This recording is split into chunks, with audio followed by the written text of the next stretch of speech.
Vamos agora começar a falar sobre alguns materiais que compõem as moradias, os materiais que são utilizados.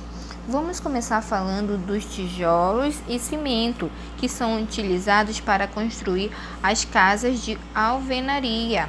O tipo de construção mais tradicional que existe no Brasil é a alvenaria. Quando pensamos na construção de uma casa ou de um estabelecimento, o primeiro formato que nos vem à cabeça é esse.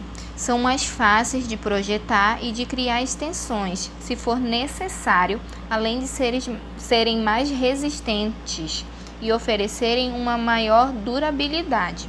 Os materiais que compõem uma casa de alvenaria são mais fáceis de serem encontrados, mas também têm as suas desvantagens. A principal é o desperdício de material, que é constante nesse tipo de construção, além de acúmulo de entulho, que acaba fazendo o necessário a contratação de caçambas. Outra desvantagem é o tempo de construção, que é muito maior comparado aos outros métodos.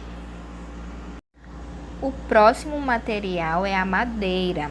As casas de madeira não são muito comuns aqui no Brasil, como é em países da Europa, mas apesar das construções mais usadas aqui seja a alvenaria, as casas de madeira também são bastante procuradas pelos brasileiros, pois além do charme, existem várias vantagens em ter uma casa construída com este material.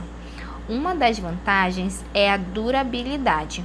Uma casa em madeira pode durar muitos séculos, anos e anos, se tiver uma manutenção adequada. Não é raro ver esse tipo de construção com muitos anos de vida. Existem até mesmo algumas casas em países europeus mais frios que chegam a durar meio milênio. É muito tempo. Uma vantagem também é a estética. As casas em madeira possuem uma estética diferenciada. Seu charme é intenso e a madeira deixa a casa com um ambiente mais acolhedor. O preço também é bem mais em conta que a casa de alvenaria. A madeira é um material com um bom isolamento de temperatura e som, por isso morar em uma casa de madeira pode ser tranquilo e aconchegante, mas também tem as suas desvantagens. A madeira ela precisa de uma série de cuidados, a mais do que a casa de alvenaria.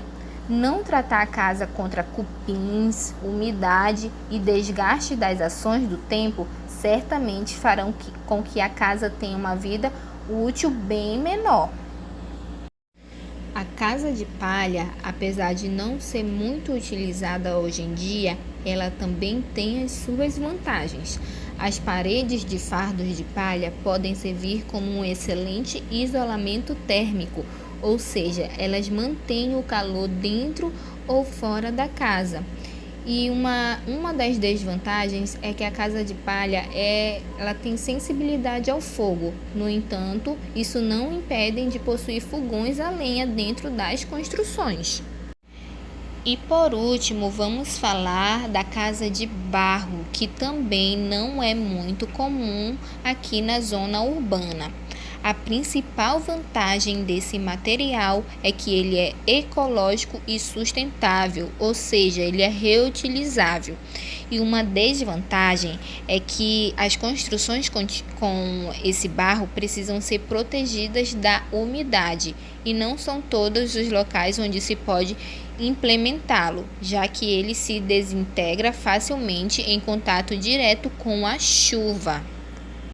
Devido à temperatura do ambiente e do material de que a casa é feita, podem ser utilizados outros recursos que trazem mais conforto aos seus moradores, por exemplo, o ar-condicionado, a lareira e o aquecedor. Dentre os primeiros materiais utilizados na construção das casas mais antigas estão o barro e a argila, com os quais se fabricavam tijolos e utensílios domésticos, como vasos e potes para armazenar grãos, panelas e jarros para armazenar água.